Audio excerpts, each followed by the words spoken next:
So I'm here with Sylvain Carl, and we are doing an interview for 425. And if I can just get you to consent to, first of all, me putting this video on the internet, and second of all, to you being okay with it being on Port 25? Yes, I'm okay with both. Excellent, thank you.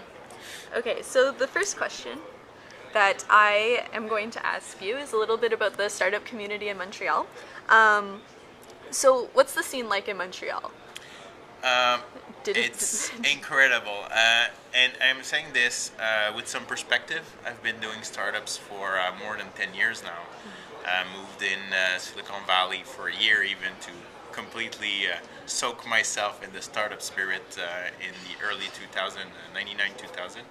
And about 2005, 2006, we wanted to bootstrap, energize the existing entrepreneurs, technology entrepreneurs that were doing stuff in Montreal, but it was kind of a disbanded, disjoined community.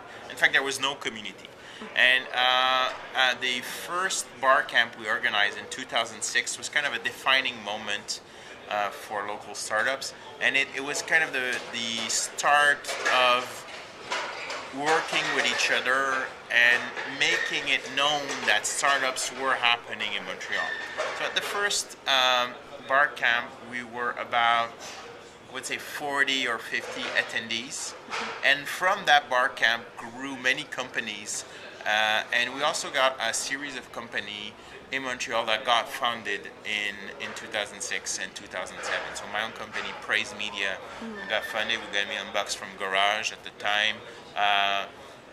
Ben Yaskovitz, that was presenting yesterday, got money for startup standout jobs. So there was a few companies. Akoa was funded and a few others. So there was this renewal in 2006, 2007. It was still harsher years, but there was a movement. We had Evan that started StatusNet here also in Montreal, and we started to see people actually moving to Montreal from elsewhere. And at first we didn't realize that, but after a few bar camps, a few events, I've been organizing these camps on conferences, like 5, 7 per year maybe. We did Word Camp and I started to realize like half of the people doing startups were not from Montreal but moved to Montreal. So we were thinking like, is it because it's easier to make a startup than find a regular job? Maybe. But also there's something about it that said, well, Montreal's a good place to do that. And then we formalized that a bit by organizing startup camp. So moving from bar camp, curious geeks to, no, it's about business too and entrepreneurship. And the last startup camp that we did in January, we had 800 attendees. So it was a huge success, so much that this summer we're doing Startup Festival, 3 days. So 3 days, inviting people from all over. We already have Dave McClure that's coming from the Valley with his crew, and we're gonna do an event that's gonna last 3 days. So it's gonna be a startup camp, but there's also gonna be startup improv because it's during the Just for Laughs festival. Oh, nice! So we're gonna have also a night with the fireworks in Montreal. So really offer what Montreal has best. July is perfect for that. Yeah. So it's 13th to 15th of July that we're going to do that. And it's really emphasize, makes apparent this startup iceberg where we just see the tip, but it's huge. It's really impressive. So if people wanted to get involved in that, do you have a website URL? Yeah, startupfestival.com. Startupfestival.com. Yeah. Cool. I will look for that and link to it. So you kind of touched on this before, but why choose Montreal other than any other city? And I want to ask this specifically in response to the Tech Vibes article, which clearly snubbed Montreal from the Startup North contention. Yeah. So. Well, being a Quebecer, the funniest answer was like, that's because it's another country. But blague à part, like we say. It was my answer was like, oh, it's because we're number 0 on the list. We're like the first in the array. I was a bit shocked that someone could write posts talking about startup cities and not list Montreal. Yeah. But it also shows that we have a way to go. There's a long way to go to make this something that's well known and established and credible. Also, well, I think we have everything needed. Montreal is really a creative city. It's really funny because my wife is a movie director. She's doing a documentary on indie music, indie bands in Montreal. And you have all these kids from Calgary, they're like 22, and they all want to move to Montreal to start an indie band. Yeah. So I don't know if it's the Arcade Fire effect or or whatnot, but there's this vibe about indie bands in Montreal making it big. And I think startups are like indie company. So there's something there, and I don't want to to riff too much on that, but there's this edgy kind of not necessarily normal kind of way of life that if you're doing a startup, it's an independent choice. You want to do your own business, you want to do your own stuff, you want to be in control. Yeah. So, and Montreal is great for that, and it's also a party city. I mean, it goes with it, with the music and the indie spirit. And the good beer. Yeah. Very cool. So I also wanted to ask you a few community questions because you've been involved here for quite a while. Yeah. So the first is just comment on the changes you've seen in the community over the past couple of years, and that doesn't have to involve Microsoft at all, just in general. No, but I can comment on the diversity. What's interesting about Kung Fu, where we are today, is this was the largest user group in Montreal and Quebec was the PHP crew, PHP Quebec. They had this big event, and 2 years ago they were really generous and decided to be more inclusive and say, we'll do a web technology event instead of just a PHP event. So they reached out to all the user groups,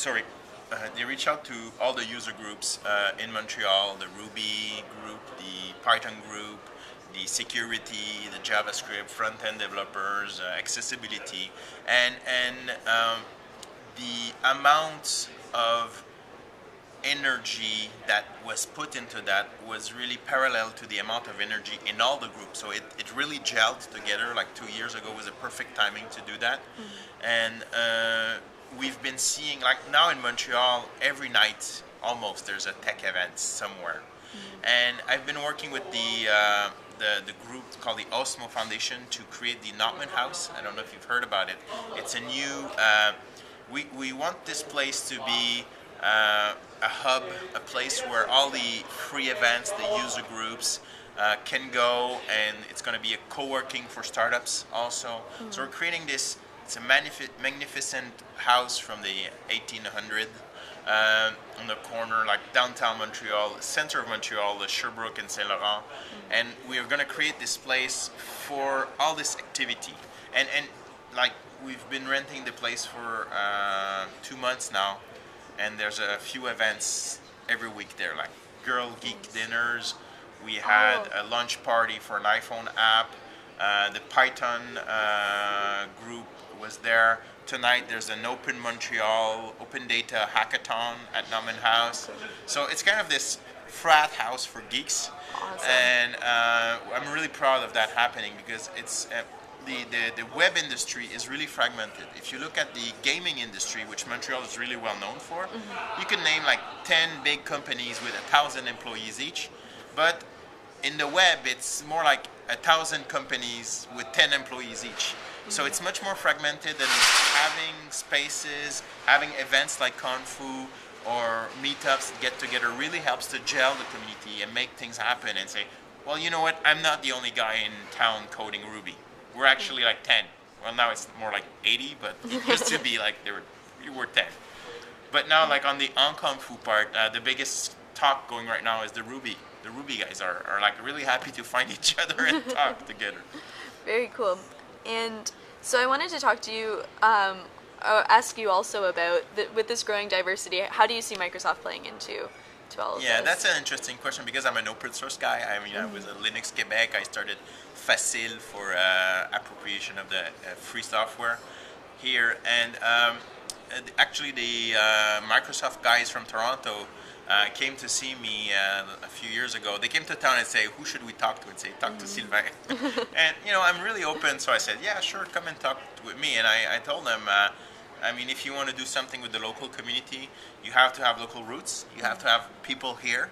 And it's important in Montreal that you have someone that can speak French and English. Montreal is a French city and also really bilingual, so you need to have someone local. And you have to be genuine in your effort. And I told them, Microsoft is a developer company. If you edge your bet right, and if you get internal support within Microsoft, and we feel it's true and it's authentic, people will work with you guys because you're a large platform provider. You understand developers. Will you win every open source developers over? No. But it's a large market. I mean, Apple has a proprietary platform also. It has lots of developers. So it was interesting to see in the last few years how generally, not just in Canada, but worldwide, Microsoft has positioned itself as a developer company. And it's going to keep struggling because it's a harsh market. But I think they have a fair chance at it if they keep going like that. Cool. And the last question that I have is, 2 years ago when the Microsoft people came down, they asked you, as you mentioned, your opinion on, how can Microsoft continue this? And you said, well, I'll believe it if in a couple of years you guys are still here. And so it's a couple of years later, we're still here. What do you think? Well, I think I'll start with saying congrats. Because it's tough. I mean, bottom-up community organization is lots of hard work, and you always have to start again. So it's not like something that you do once and it's done. It's a living thing. People come and go, and so the fact that you guys are still doing it, I guess it's because you had internal support to do it.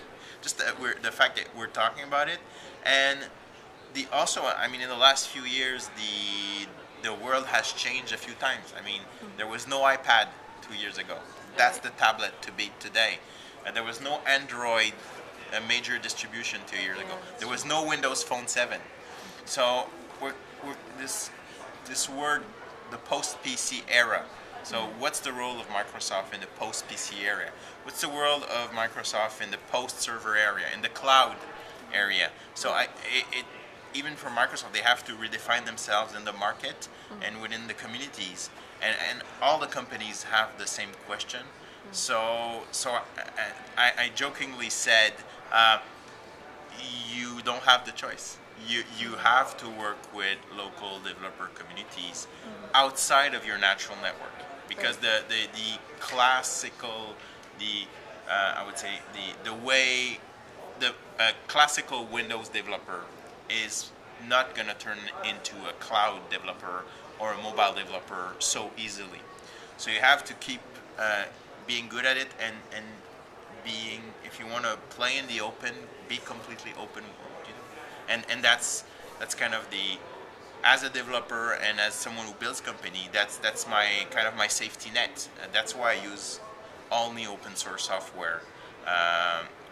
It's my security assurance that if something goes bad, I can fix it myself and make it happen. So it's interesting also that this conversation is also moving from software, because on the cloud maybe you don't run the software, to standards and protocols. And it's quite clever that you're called Port 25. So I don't know who thought about that, but it's a good one. Email is probably the oldest internet interrupt after TCP/IP, let's say. So. Cool. Awesome. Well, that's all the questions that I have. Thank you so much for It's been a doing pleasure. the interview. All right.